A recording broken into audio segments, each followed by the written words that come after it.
আসসালামু আলাইকুম রহমতুল্লাহি ওয়া বারাকাতুহু। প্রিয় শিক্ষার্থী বন্ধুরা, তোমাদেরকে অনলাইন ক্লাসে স্বাগতম। ক্লাস পরিচালনায় আমি আরিফ সরকার, প্রভাষক রসায়ন, পাঁচুকি বেগম আনোয়ারা ডিগ্রি কলেজ। আজকে তোমাদের এই ক্লাস হবে একাদশ শ্রেণীর পাঠ্য যে সূচি আমরা দিয়েছি তার উপর। অর্থাৎ আমাদের আজকের ক্লাসটা হচ্ছে যারা একাদশ শ্রেণীতে আসো, ফার্স্ট ইয়ারে আসো, এদের জন্য।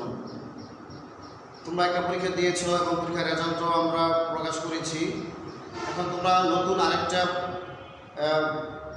পাঠ্য যে সূচি সেটা তোমাদের কাছে দেওয়া হবে। সেটা হচ্ছে প্রথম পত্র এবং দ্বিতীয় পত্রের উপর ভিত্তি করে 100 এবং 100 200 নম্বরের পরীক্ষা হবে।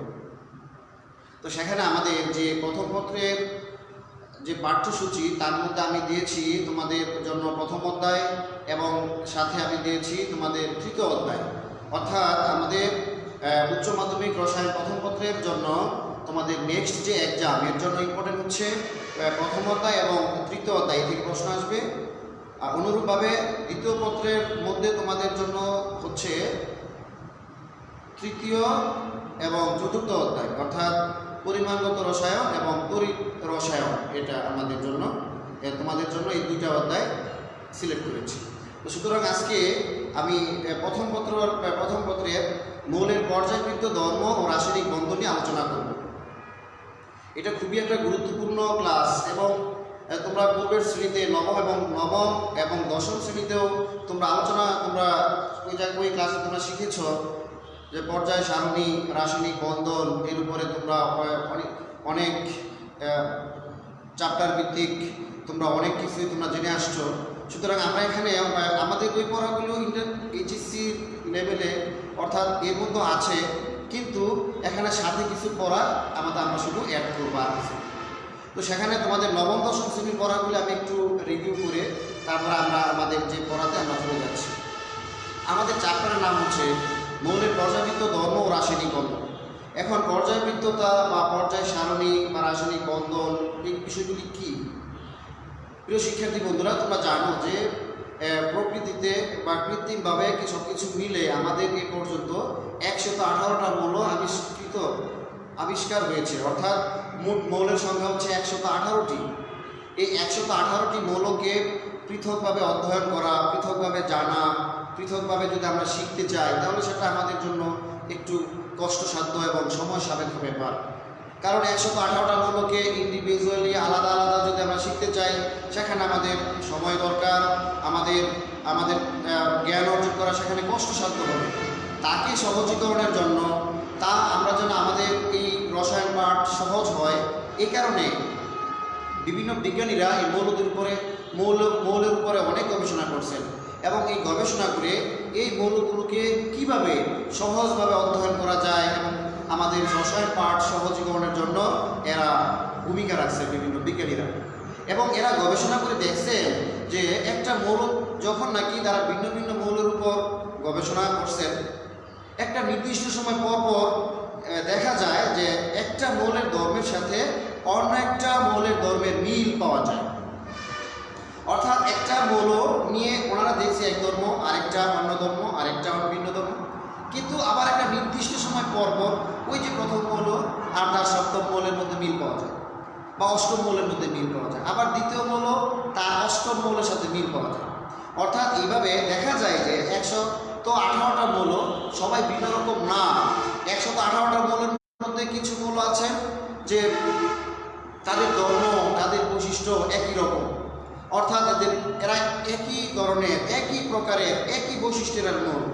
সুতরাং এদেরকে গবেষণা করে বিজ্ঞানীরা একটা কলামে, একটা গ্রুপে জায়গা দিচ্ছে যে এই গ্রুপের মৌলগুলো হচ্ছে, এই গ্রুপের মৌলগুলো একই বৈশিষ্ট্যের, একই ধর্মের, একই শ্রেণীর, অর্থাৎ এদেরকে আমরা একসাথে রাখবো। এইভাবে তারা বিভিন্ন মৌলগুলোকে যাদের ধর্ম একই রকম পাওয়া যায় এদেরকে বিজ্ঞানীরা গবেষণা করে এক একটা স্থানে জায়গা দিয়েছে, যেটাকে বলা হয় কলাম বা যাকে বলা হয় গ্রুপ। তাহলে পর্যায় সারণীর যে ইতিহাস তোমাদেরকে আমি একটু বলতেছি যে প্রথমে গবেষণা করছেন, প্রথমে বিজ্ঞানী ল্যাভসিয়ে উনি গবেষণা করে এই মৌলগুলোকে মূলত দুইটা ভাগে ভাগ করছিলেন, একটা হচ্ছে ধাতু, একটা হচ্ছে অধাতু। অর্থাৎ টোটাল মৌল জগৎকে দুটা ভাগে উনি ডিভাইড করছেন, একটা ছিল শুধু ধাতব মৌল, একটা হচ্ছে অধাতব মৌল। কিন্তু পরবর্তীতে দেখা যায় যে ধাতব মৌল, অধাতব মৌল, ধাতব মৌলের প্রকৃতি, অধাতব মৌলের প্রকৃতি একটু ভিন্ন প্রকৃতি। তারপর তাকে আবার এই মতবাদটাকে সংশোধন করার জন্য বিজ্ঞানী ডুব্রিনার ত্রয়ী সূত্র তোমরা জানো, যেটা এগুলি নবম দশম শ্রেণীতে এগুলি ছিল, যে ডুব্রিনার কি করছে, গবেষণা করে উনি যে কোনো প্রথম মৌল এবং তৃতীয় মৌল এই দুইটা মৌলের গড় দ্বিতীয় মৌলের পারমাণবিক গড়ের সমান। এটা একটা একই পর্যায়ে হতে পারে, আবার একই গ্রুপেও হতে পারে। অর্থাৎ তুমি যদি একই পর্যায়ে প্রথম মৌল তৃতীয় মৌল এই দুইটা মৌলের পারমাণবিক গড়ের যে গড় সেটা হবে দ্বিতীয় মৌল যেটা মধ্যবর্তী স্থানে মৌলটা আছে তার সমান। অনুরূপভাবে একই গ্রুপের ক্ষেত্রে প্রথম মৌল এবং তৃতীয় মৌল তার যে পারমাণবিক গড়ের যে গড় তা হবে দ্বিতীয় মৌলের সমান। যেমন একই গ্রুপে লিথিয়াম, সোডিয়াম, পটাশিয়াম, লিথিয়ামের গড়কে এবং পটাশিয়ামের গড়কে যদি আমরা ভাগ দিয়ে গড় দিই, তো লিথিয়ামের হচ্ছে 9 আর পটাশিয়ামের হয়েছে 39। যেহেতু দুইটা হলো 2 দিয়ে ভাগ দিলাম, তাহলে কত হয়? আমাদের এখানে আছে সোডিয়ামের হচ্ছে 23, তাহলে আমরা এখানে যদি 2 তাহলে 24 আছে। অর্থাৎ এরকম যে হয় তার কাছাকাছি হবে বা তার সমানও হতে পারে, তার সমানও হতে পারে। যেমন সোডিয়ামের 23, অ্যামোনিয়ামের 27 ডিভাইডেড 2, তাহলে কত হয় এখানে আমাদের?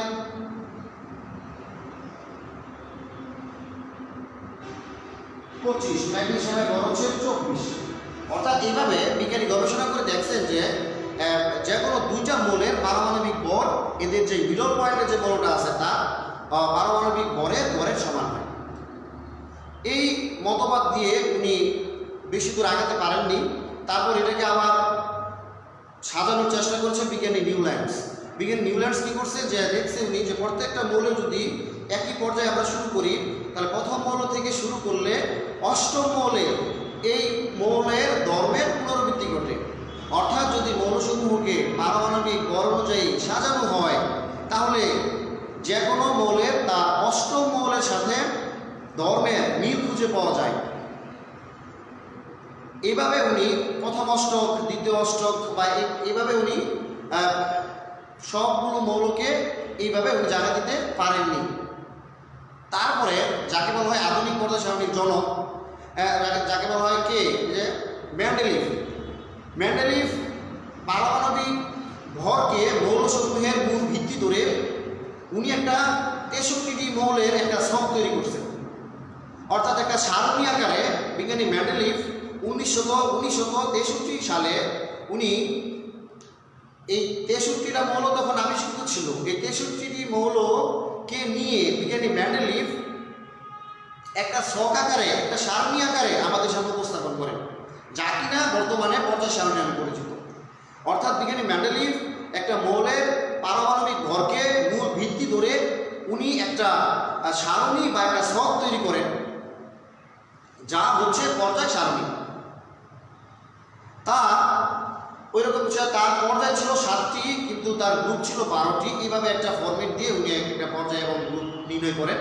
পরবর্তীতে যখন পারমাণবিক সংখ্যা আবিষ্কার হইল বিজ্ঞানী মোসলে কর্তৃক, এই পারমাণবিক সংখ্যা আবিষ্কারের ফলে 1913 সালে ঘটনাটা ঘটলো। 19 শতাব্দীর ঘটনা, যে বিজ্ঞানী মোসলে কর্তৃক পারমাণবিক সংখ্যা আবিষ্কারের পর মৌলসমূহকে পারমাণবিক সংখ্যা অনুযায়ী উনি সাজানোর চেষ্টা করলো এবং পর্যায় সারণীর সকল সমস্যার সমাধান করলেন, যেটাকে বলা হয় আধুনিক পর্যায় সারণী। তাহলে আধুনিক পর্যায় সারণীর যে মৌলসমূহকে যদি পারমাণবিক সংখ্যা অনুযায়ী সাজানো হয়, তাহলে এদের ভৌত ও রাসায়নিক ধর্মাবলী পর্যায়ক্রমে আবর্তিত হয়। অর্থাৎ যদি মৌলগুলোকে পারমাণবিক সংখ্যা অনুযায়ী সাজানো হয়, তাহলে দেখা যায় যে এদের মৌলসমূহের ভৌত ও রাসায়নিক ধর্মাবলী পর্যায়ক্রমে আবর্তিত হয়। অর্থাৎ পারমাণবিক সংখ্যা অনুযায়ী কোনো মৌলকে সাজানো হলে এদের ভৌত এবং রাসায়নিক ধর্মাবলী নির্দিষ্ট সময় পরপর পুনরাবৃত্তি ঘটবে। এই পারমাণবিক সংখ্যা যখন আবিষ্কার হইল, তখন পারমাণবিক সংখ্যাকে আমরা জানি বলা হয় প্রোটন সংখ্যা, অর্থাৎ সেখান থেকে প্রোটন সংখ্যার ধারণা আমরা নিতে পারলাম। ওই প্রোটন সংখ্যা থেকে আমরা জানি সেখানে একটা কেন্দ্রের মধ্যে যতগুলো প্রোটন সংখ্যা থাকে তার শক্তি স্তরে বা তার শেলে, তার অরবিটে ঠিক কতগুলো ইলেকট্রন থাকে। তো সেখান থেকে আমরা ইলেকট্রন বিন্যাস নির্ণয় করতে পারলাম, এবং সেই ইলেকট্রন বিন্যাস যখন নাকি আমরা নির্ণয় করতে পারলাম, তখন সমস্ত মৌলের ভৌত ধর্ম, রাসায়নিক ধর্ম জানা আমাদের জন্য সহজ হয়ে গেল। তার মানে এই পর্যায় সারণীর মূল ভিত্তি হচ্ছে ইলেকট্রন বিন্যাস। এই যে ঘটনাগুলি বললাম, যে মৌলকে নিয়ে বিজ্ঞানীরা যে সাজানোর চেষ্টা, তাদের যে প্রয়াস, তাদের যে ইচ্ছা, তাহলে সেইটাকে সম্পূর্ণরূপে সমাধান করছে এই পারমাণবিক সংখ্যা আবিষ্কারের ফলে সৃষ্ট ইলেকট্রন বিন্যাস। অর্থাৎ পর্যায় সারণীর মূল ভিত্তি হচ্ছে ইলেকট্রন বিন্যাস। তো ইলেকট্রন বিন্যাস যদি আমরা জানি, ইলেকট্রন বিন্যাস যদি আমরা পারি, ইলেকট্রন বিন্যাস যদি আমরা করতে পারি, তাহলে আমাদের মৌলের পর্যায়বৃত্ততা, পর্যায়বৃত্ত ধর্ম, রাসায়নিক বন্ধন, একটা মৌলের ব্যাপারে আমরা সম্পূর্ণরূপে ধারণা নিতে পারব। তার মানে অবশ্যই এই মৌলের পর্যায়বৃত্ত ধর্ম ও রাসায়নিক বন্ধন শেখার জন্য আমাদের বাচ্চাদের, আমাদের ছেলেমেয়েদের, আমাদের শিক্ষার্থীদের কি শিখতে হবে? ইলেকট্রন বিন্যাসের ব্যাপারে একটা ভালো ধারণা সব সময় যে থাকতে হবে। আর ইলেকট্রন বিন্যাসের উপরে আমি দ্বিতীয় অধ্যায়ে যখন অনলাইন ক্লাসে আমি ইলেকট্রন বিন্যাসের ব্যাপারে তোমাদেরকে ভালো একটা ধারণা আমি দিয়েছিলাম, এবং তোমরা আশা করবো যে ইলেকট্রন বিন্যাসের ব্যাপারে তোমাদের ভালো একটা ধারণা রয়েছে। তো সে আলোকে আমি আজকে মৌলের পর্যায়বৃত্ত ধর্মের কিছু আলোচনা তোমাদের সামনে করব। তবে এখন এই যে আধুনিক পর্যায় সারণী, এই আধুনিক পর্যায় সারণী নিয়ে আমরা আলোচনা করব, এবং সেটাকে পরবর্তীতে আবার সর্বাধুনিক, আল্ট্রা মডার্ন, অর্থাৎ অতি আধুনিক করে এটাকে আবার সাজাইছে। তো মূলত আমরা যেটা সর্বাধুনিক, যেটা আমাদের লেটেস্ট ভার্সন, যেটা আমাদের বইয়ের মধ্যে সর্বশেষ যে সারণীটির যে সব অঙ্কন করেছে তা নিয়ে আমরা আলোচনা করব। তো সেখানে আমাদের যে জানতে হবে যে এই যে সর্বাধুনিক পর্যায় সারণী, সেটা হচ্ছে টোটালি 7টা পর্যায় এবং 18টি গ্রুপে বিভক্ত, অর্থাৎ পর্যায় হয়েছে 7টি,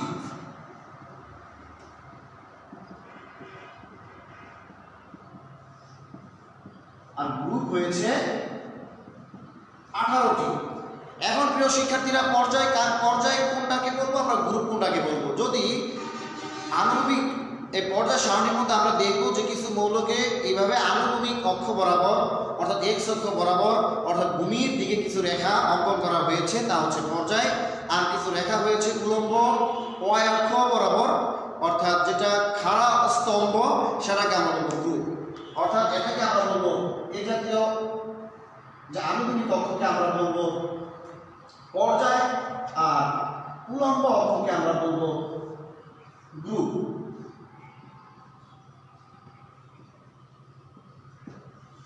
অর্থাৎ আনুভূমিক যে অক্ষ, সেটাকে আমরা বলবো পর্যায়, আর যেটা উলম্ব উপাংশ, যেটা উলম্ব যে রেখাগুলো, সেটাকে আমরা বলবো গ্রুপ। তাহলে একটা মৌলের, প্রতিটা মৌলের একটা নির্দিষ্ট জায়গা, একটা নির্দিষ্ট স্থান আমাদের পর্যায় সারণীতে অবস্থান করেছে। অর্থাৎ প্রতিটা মৌলের পর্যায় সারণীতে একটি স্থান থাকবে, একটি অবস্থান থাকবে। প্রতিটি মৌলের পর্যায় সারণীতে একটি নির্দিষ্ট জায়গা রয়েছে যেখানে এই মৌলটা অবস্থান করে। আমরা যদি এই পর্যায় এবং গ্রুপ নির্ণয় করতে পারি, তাহলে একটা মৌলের অবস্থান কোথায় তা আমরা সহজে নির্ণয় করতে পারব। এখন প্রিয় শিক্ষার্থী বন্ধুরা, আমি একটু দেখে নিচ্ছি আমাদের লাইভ ক্লাসে আমাদের কোনো সমস্যা হচ্ছে কিনা, তারপর আমি এখনই আমার ক্লাসে চলে আসতেছি।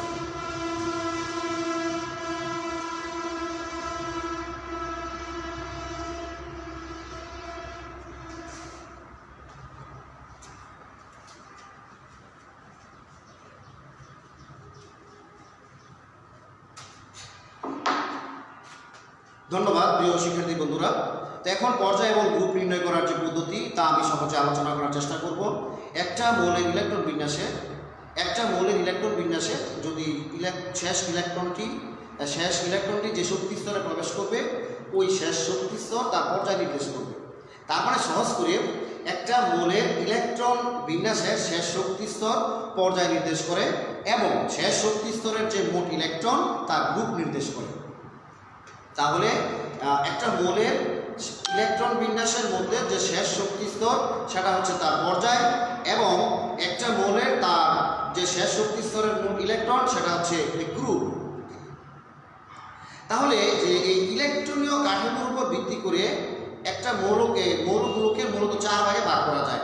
ইলেকট্রনীয় কাঠামোর উপর ভিত্তি করে মৌলগুলোকে 4 ভাগে ভাগ করা যায়। একটা হচ্ছে S block, P block, D block, F block.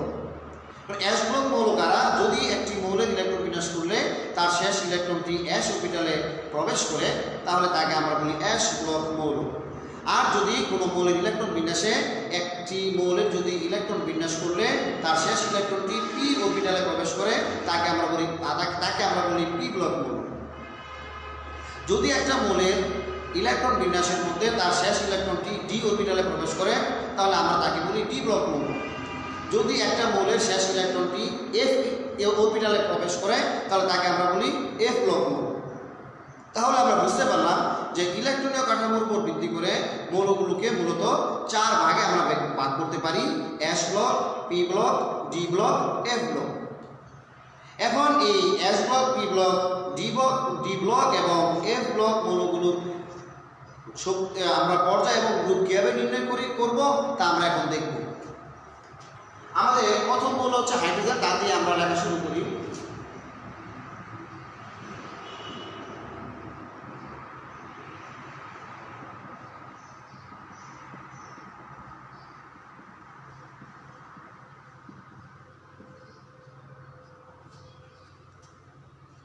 অর্থাৎ আমাদের প্রথম যে মৌল সেটা হচ্ছে হাইড্রোজেন, আর হাইড্রোজেনের পারমাণবিক সংখ্যা হচ্ছে 1 আর তার ইলেকট্রন বিন্যাস করলে হয় 1s1। তাহলে আমরা দেখতে পাই যে এই যে ইলেকট্রনটা 1s1, তাহলে এই ইলেকট্রনটা সে তার অবস্থান হচ্ছে s অরবিটালে। এই 1s1 এই ইলেকট্রনটির অবস্থান হচ্ছে s অরবিটালে এবং এই অরবিটালটা হচ্ছে প্রথম শক্তি স্তরে। তার মানে আমি বলতে চাই এই ইলেকট্রনটি s অরবিটালে থাকার কারণে এই হাইড্রোজেন হচ্ছে s ব্লক মৌল, এবং তার এই s অরবিটালটি প্রথম শক্তি স্তরে থাকার কারণে তার শক্তি স্তর হচ্ছে প্রথম। এই কারণে প্রদত্ত মৌলের পর্যায় হচ্ছে প্রথম, গ্রুপ হচ্ছে 1। অর্থাৎ একটি মৌলের শেষ যে শক্তি স্তর সেটা তার পর্যায় নির্দেশ করে এবং শেষ শক্তি স্তরের যে ইলেকট্রন সেটা তার গ্রুপ নির্দেশ করে। আমি এস ব্লক মৌলের একটি মৌলের পর্যায় এবং গ্রুপ নির্ণয় করে তোমাদেরকে দেখাইলাম। এখন আমি আরেকটা এস ব্লক মৌলে চলে যাই। যেমন হতে পারে আমরা সোডিয়ামে চলে গেলাম।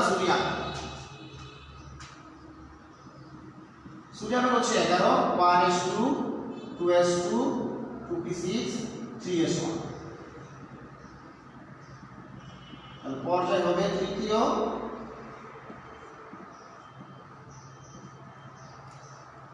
অর্থাৎ সোডিয়ামের ইলেকট্রন বিন্যাস করলে আমরা দেখতে পাই সোডিয়ামের শেষ ইলেকট্রনটি হচ্ছে 3s1।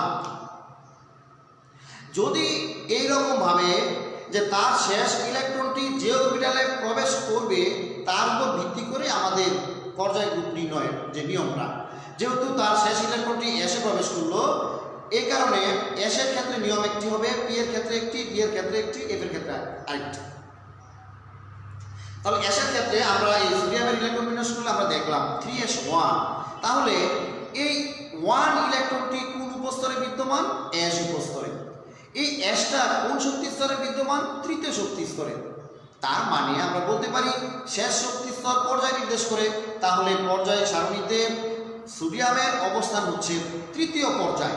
আমরা এইভাবে যদি দেখি আনুভূমিক উপাংশগুলিতে আনুভূমিকভাবে যে রেখাগুলি আছে সেখানে আমরা দেখব তৃতীয় পর্যায়ে হচ্ছে সোডিয়ামের অবস্থান, এবং সেটা কোন গ্রুপে হবে? গ্রুপ 1-এ হবে।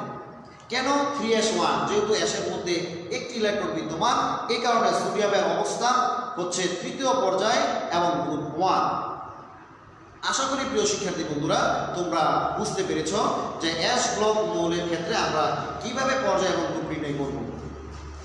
যদি এখানে আমি ম্যাগনেসিয়াম লিখি, আমরা যদি 12 হয় তাহলে কি হবে? 3s2, তাহলে আমাদের পর্যায় হবে কি, যেহেতু এই দুইটা ইলেকট্রন আছে 100 টানে, এই কারণে আমাদের শেষ শক্তি স্তর হচ্ছে পর্যায়। তাহলে শেষ শক্তি স্তর 3 থাকার কারণে আমরা পর্যায় লিখব তৃতীয়, আর গ্রুপ লিখব আমরা 2। অর্থাৎ শেষ শক্তি স্তর হবে পর্যায়, আর শেষ শক্তি স্তরের মোট ইলেকট্রন হবে গ্রুপ। তাহলে ম্যাগনেসিয়ামের অবস্থান হবে তৃতীয় পর্যায় এবং গ্রুপ 2 এর মধ্যে। তাহলে এই হচ্ছে আমাদের অ্যাশ ব্লক মৌলের কোনো, যদি আমরা অ্যাশ ব্লক মৌল দেখি তাহলে তার পর্যায় এবং গ্রুপ নির্ণয় করার পদ্ধতি। তাহলে এখন আমরা একটি মৌলের পি ব্লক মৌলের পর্যায় গ্রুপ নির্ণয় করা আমরা শিখব।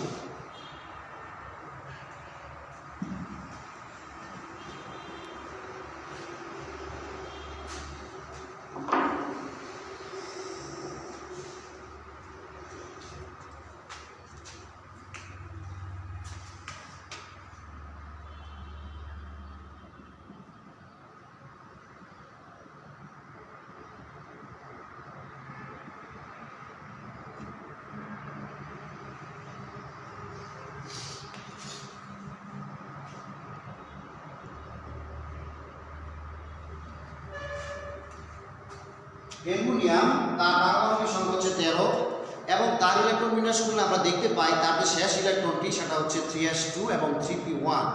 তাহলে তার শেষ ইলেকট্রন হচ্ছে পিতে 3p1।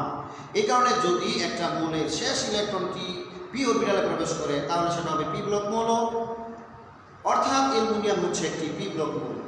তাহলে এই পি ব্লক মৌল, পিতে একটি ইলেকট্রন রয়েছে, তাহলে এটা কোন শক্তি স্তরে বিদ্যমান? তাহলে আমরা যদি শক্তি স্তরগুলো আমরা দেখি, প্রথম শক্তি স্তর, দ্বিতীয় শক্তি স্তর, তৃতীয় শক্তি স্তর।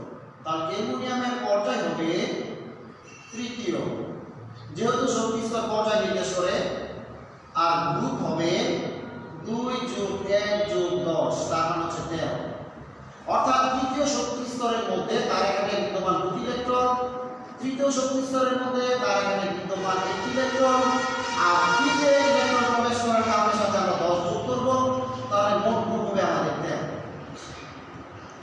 অর্থাৎ প্রিয় শিক্ষার্থীরা, যদি কোনো মৌলের ইলেকট্রন বিন্যাস করলে তা পিতে প্রবেশ করে, সেক্ষেত্রে আমাদের নিয়ম হবে যে এখানে 3s2 এবং 3p1 দুটোই বিদ্যমান। তাহলে এখানে 3s2 এসে রয়েছে 2টি ইলেকট্রন, আর 3p1 পিতে রয়েছে 1টি ইলেকট্রন। তাহলে তৃতীয় শক্তি স্তরে আমরা এসে যে 2টি ইলেকট্রন সেটাও যোগ করব, এবং পি এর যে একটা ইলেকট্রন সেটাও যোগ করব।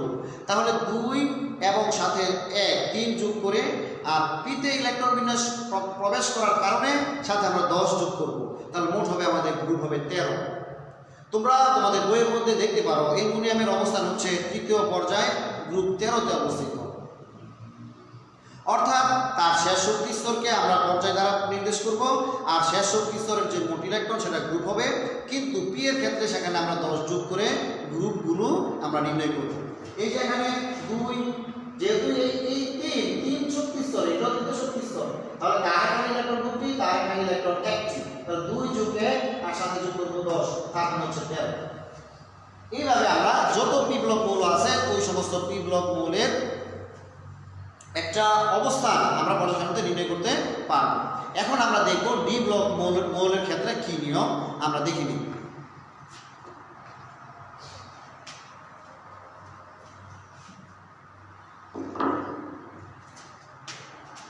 Vanadium 23, 1s2, 2s2, 2p6, 3s2, 3p6, 4s2, 3p3। আমরা হোয়াইট বোর্ডে ভ্যানাডিয়াম 23 এর ইলেকট্রন বিন্যাস, আমরা ভ্যানাডিয়ামের ইলেকট্রন বিন্যাস দেখতে পাচ্ছি। তাহলে সেখানে ভ্যানাডিয়ামের ইলেকট্রন বিন্যাসের ক্ষেত্রে আমরা কি জানি, যে যখন একটি আমরা যে ইলেকট্রনগুলি আমরা দেই সেক্ষেত্রে নিয়ম হচ্ছে আবহাওয়া নীতি অনুযায়ী ইলেকট্রন বিন্যাস আমরা করি, আমরা সেটা জানি। তাহলে তৃতীয় শক্তি স্তরের ক্ষেত্রে 3s2, 3p ফিল আপ করে আমরা 4sকে আমরা পূর্ণ করে তারপর আমরা 3d অরবিটালে আমরা ইলেকট্রনকে আমরা পূর্ণ করি। তাহলে ভ্যানাডিয়ামের ক্ষেত্রে আমরা দেখতে পাই যে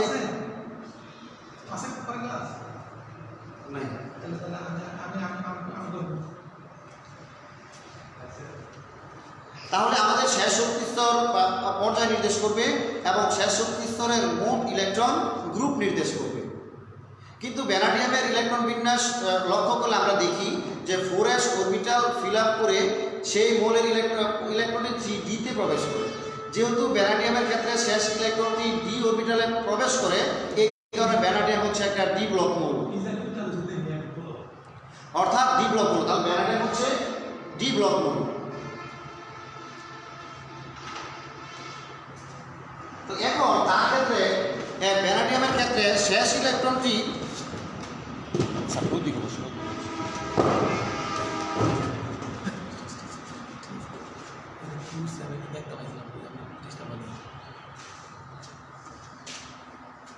তাহলে তার পর্যায় হবে চতুর্থ, আর গ্রুপ হবে অভ্যন্তরীণ বি 3 আর বহিস্থ এস 2, অর্থাৎ 5। তার মানে ডি ব্লক মৌলের ক্ষেত্রে পর্যায় এবং গ্রুপ নির্ণয় করার নিয়ম হচ্ছে যে অবশ্যই আমরা জানি যে ডি ব্লক মৌলের ক্ষেত্রে তার শেষ ইলেকট্রনটি ডিতে প্রবেশ করে, অর্থাৎ 4s ফিল আপ করে তারপরে 3d-তে ইলেকট্রন প্রবেশ করবে। তাহলে আমাদের যে নিয়ম মতে কি, যে শেষ শক্তি স্তর পর্যায় নির্দেশ করে। কিন্তু এখানে তোমরা দেখো যে শেষ ইলেকট্রনটা কিন্তু 4s-এ যায়নি, শেষ ইলেকট্রনটা গিয়েছে 3d অরবিটালে। কিন্তু শক্তি স্তরে যে বৃহৎ মানে বড় হবে সেটাই তার জন্য পর্যায় হবে। যেহেতু শক্তি স্তরের দিক দিয়ে চতুর্থ শক্তি স্তর হচ্ছে সর্বোচ্চ শক্তি স্তর, এই ধরনের পর্যায় হচ্ছে চতুর্থ। আর গ্রুপ যেহেতু অভ্যন্তরীণ বি এবং এস, অর্থাৎ যেহেতু শেষ ইলেকট্রনটি ডিতে প্রবেশ করে, এই কারণে ডি এবং এস এটা যোগ করে মোট গ্রুপ হবে, অর্থাৎ ডি এর 3টি এবং এস এর 2টি। এখানে মিলে আমাদের টোটাল গ্রুপ হবে 5। তো এইভাবে আমরা বিশেষ করে স্ক্যান্ডিয়াম থেকে শুরু করে যেখানে জিঙ্ক পর্যন্ত, অর্থাৎ এখানে যে কিছু মৌল রয়েছে তার পর্যায় এবং গ্রুপ তোমরা এই নিয়মে করতে পারো। আমি যদি এখানে জিঙ্ক একটু দেখাইতে পারি তোমাদের, জিঙ্কের হচ্ছে 30, তাহলে কি হবে 4s2 3d 10। তাহলে তার পর্যায় কি হবে শিক্ষার্থী বন্ধুরা? পর্যায় হবে চতুর্থ, আর গ্রুপ হবে অভ্যন্তরীণ ডি হবে 10 আর বহিস্থ এস 12 হবে। অর্থাৎ শেষ ইলেকট্রনটি ডিতে প্রবেশ করার কারণে শক্তি স্তরে সে বড় থাকার কারণে আমরা শক্তি স্তরটাকে পর্যায় হিসেবে নিয়ে নিব। আর গ্রুপের ক্ষেত্রে অভ্যন্তরীণ ডি এবং বাইরের যে এস অরবিটাল তা ডি প্লাস এস এর মোট ইলেকট্রনকে আমরা গ্রুপ হিসেবে আমরা প্রকাশ করব। এই যে এ থেকে আমরা বুঝতে পারলাম যে আমরা এস ব্লক এবং পি ব্লক এবং ডি ব্লক যে কোনো মৌলের পর্যায় এবং গ্রুপ আমরা সহজে নির্ণয় করতে পারব। এই ডি ব্লক মৌলগুলো মূলত 4 ধরনের হয়, তোমাদের জেনে রাখা ভালো। সেটা হচ্ছে 3d block, 4d block, 5d block, 6d block. তো এইভাবে তোমরা 3d এবং 4d গুলি তোমরা করতে পারো। আর ডি সবসময় তোমরা মনে রাখবে যে যেমন যদি 3d গুলি আমরা চিন্তা করি, 3d গুলি হয় 4s ফিল আপ করে 3d হয়, 4s 3d। আবার তদ্রুপ 4d যদি আমরা চিন্তা করি সেক্ষেত্রে হয় 5s 4d। যদি আমরা 5d চিন্তা করি 6s 5d। আবার যদি আমরা 6d চিন্তা করি তাহলে সেটা হবে 7s 6d। অর্থাৎ প্রতিটা মৌলের ক্ষেত্রে আমরা দেখতেছি অভ্যন্তরীণ ডি এবং তার বহিস্থ এস, অর্থাৎ কখনোই ডি এস ফিল আপ না করে ডিতে প্রবেশ করে না। তাহলে এই যে বিভিন্ন পর্যায়ের যে মৌলগুলো, এর মধ্যে একটা গ্রুপের মৌল আছে যাদেরকে বলা হয় নিষ্ক্রিয় মৌল। এরা হচ্ছে কারা? গ্রুপ 18-র মধ্যে। এই গ্রুপগুলো গ্রুপ 1 থেকে গ্রুপ 18 যে মৌল পর্যন্ত যে রয়েছে, এগুলোর বিভিন্ন ছন্দ রয়েছে, যে ছন্দ থেকে আমরা সহজেই প্রত্যেকটা গ্রুপকে আমরা সহজে মুখস্থ আয়ত্ত করতে পারি।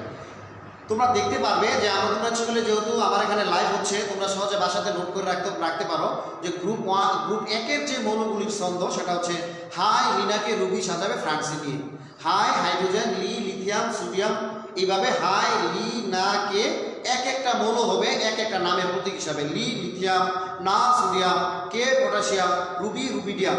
হাই লিনাকে রুবি সাজাবে ফ্রান্সি দিয়ে, এটা হচ্ছে গ্রুপ 1-এর মৌলের ছন্দ। আবার গ্রুপ 2-এর মধ্যে যদি আমরা দেখি বিরিয়ানি, বেরিলিয়াম, মোগলাই, কাবাব সরিয়ে বাটিতে রাখা, তাহলে গ্রুপ 2-এর ছন্দ হচ্ছে বেরিলিয়াম, ম্যাগনেসিয়াম, বিরিয়ানি মোগলাই কাবাব সরিয়ে বাড়িতে রাখো। এই ছন্দটা শিখতে পারলে তুমি গ্রুপ 2 এর মৌলগুলি মুখস্থ রাখতে পারবে। আবার ওই দিক দিয়ে গ্রুপ 13 ছন্দ হচ্ছে বর এলো গেল ইন্ডিয়া তাইওয়ান। বর মানে বোরন, এলো মানে অ্যালুমিনিয়াম, গেল মানে গেলিয়াম, ইন্ডিয়াম থেলিয়াম। বর এলো গেল ইন্ডিয়া তাইওয়ান। আবার যদি গ্রুপ 14 ক্ষেত্রে আমরা চিন্তা করি, কারে ছিল জার্মানির 3 লেডি। কারে মানে কার্বন, ছিল সিলিকন, জার্মানি জার্মেনিয়াম, কারে ছিল 3 মানে টিপ। তো এইভাবে কারে ছিল জার্মানির 3 লেডি। আবার যদি গ্রুপ 15 আমরা দেখি, নদীর পাড়ে এসো সবাই বিকেলে। গ্রুপ 16 ও এসএসসিতে পড়ে এক একটা প্রতীকের সাথে এক একটা মৌল হবে, তোমরা বাসাতে নিজের এটা করতে পারবে। গ্রুপ 17 হচ্ছে ফুলকলির বাড়িতে ঈদ আছে। আর গ্রুপ 18 সেটা হচ্ছে হেনা আর কারিমা যাবে রমনায়।